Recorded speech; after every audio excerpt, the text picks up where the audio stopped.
Est-ce qu'on a des signes fiables, des signes cliniques fiables de hernie discale? Il faut distinguer deux choses, c'est les signes lombaires, c'est-à-dire les signes rachidiens, et les signes neurologiques.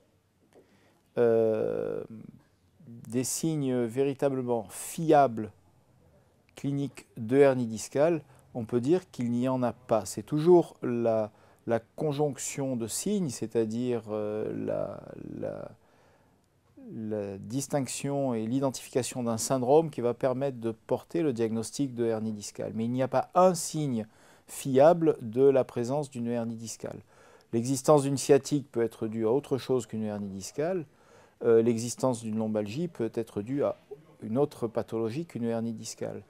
Mais on peut dire que un patient qui a une lombalgie associée à une irradiation douloureuse dans le membre inférieur, qui fait penser qu'il y a peut-être une compression de la racine crurale ou de la racine sciatique, a très certainement une hernie discale. Après, on peut poser la question différemment de savoir s'il y a des signes euh, spécifiques de discopathie, c'est-à-dire de souffrance discale. Alors là, on peut répondre que la plupart du temps, les douleurs majorées par la flexion, les douleurs lombaires majorées par la flexion du tronc sont plutôt des douleurs d'origine discale, puisque la flexion va mettre en compression le disque lombaire, alors que les douleurs majorées par l'extension, qui ont tendance à mettre en compression les colonnes articulaires postérieures, sont plutôt des douleurs d'origine articulaire postérieure. Mais il n'y a pas véritablement de signe pathognomonique unique de la hernie discale.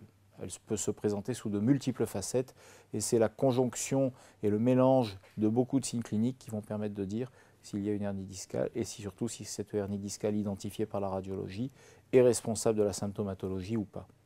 C'est la question essentielle puisque de là découle la thérapeutique.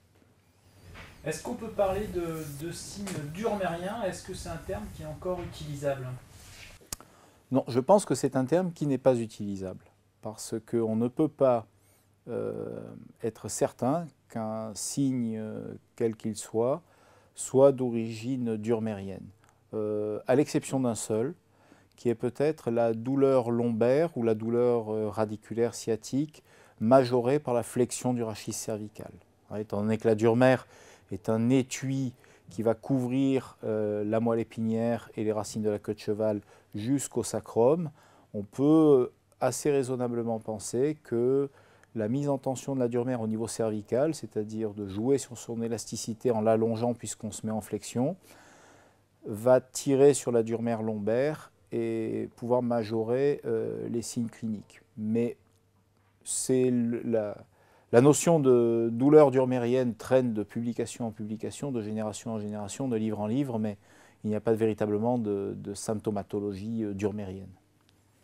Au même titre qu'il puisse y avoir une symptomatologie radiculaire clairement identifiée. Alors on a fréquemment des sportifs qui viennent avec une lombalgie ou une lomboradiculalgie avec une hernie discale. Mmh. Quelle est la place du traitement chirurgical dans la hernie discale chez le sportif? Alors, la place de la chirurgie de la hernie discale dans la population générale, c'est le moins possible et le plus tard possible.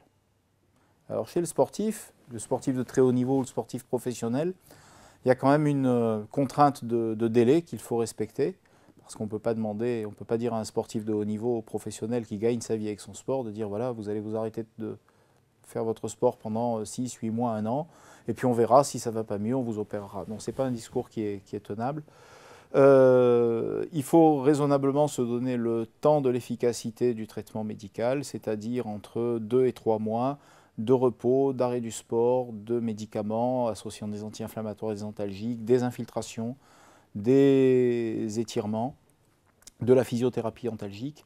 Et si au-delà de ce délai, il y a une corrélation anatomoclinique franche, c'est-à-dire que la symptomatologie clinique alléguée par le sportif, le patient, est directement en rapport avec une image pathologique au niveau de l'IRM, une image de hernie discale compressive, alors il peut y avoir une place pour une indication chirurgicale, mais que dans ce cadre-là, et pas trop tôt, parce qu'on sait que 80% des gens qui présentent une symptomatologie sciatique en rapport avec la présence d'une hernie discale vont guérir médicalement, c'est-à-dire aidés par le traitement médical, en entre 6 semaines et 10 semaines, c'est-à-dire en moyenne entre 1 mois et demi et 2 mois et demi. Alors, les sportifs présentent fréquemment des spondylolisthésis, souvent asymptomatiques. Il y en a qui sont symptomatiques. Quelle est la place de la chirurgie dans le spondylolisthésis symptomatique de l'adulte jeune? À peu près la même que pour la hernie discale. C'est-à-dire qu'étant donné qu'il s'agit d'un traitement, que le traitement chirurgical du spondylolisthésis, alors on parle du spondylolisthésis L5S1 ou exceptionnellement L4-L5, de grade 1 par lysismique, soit de L5, soit de L4. Il faut d'abord identifier quels ont été les facteurs déclenchants de la manifestation clinique du spondylolisthésis.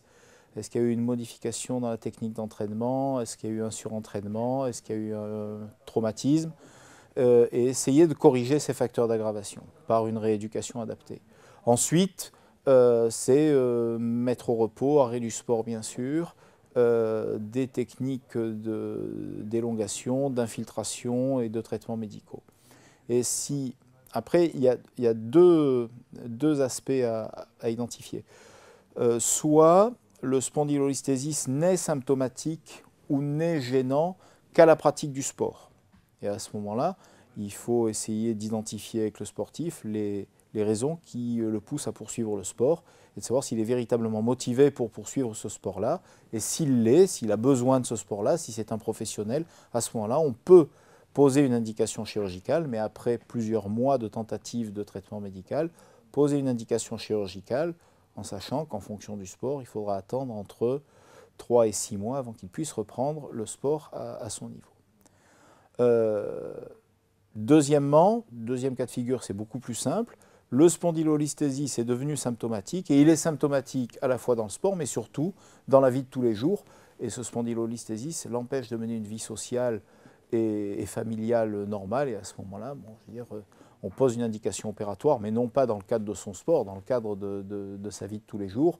Et puis le sport viendra en sus une fois qu'il aura fini son programme de réadaptation à l'issue de l'intervention chirurgicale. Mais la place de l'intervention chirurgicale est relativement tardive dans le cadre du spondylolisthésis et vient toujours après un traitement médical et une rééducation bien conduite.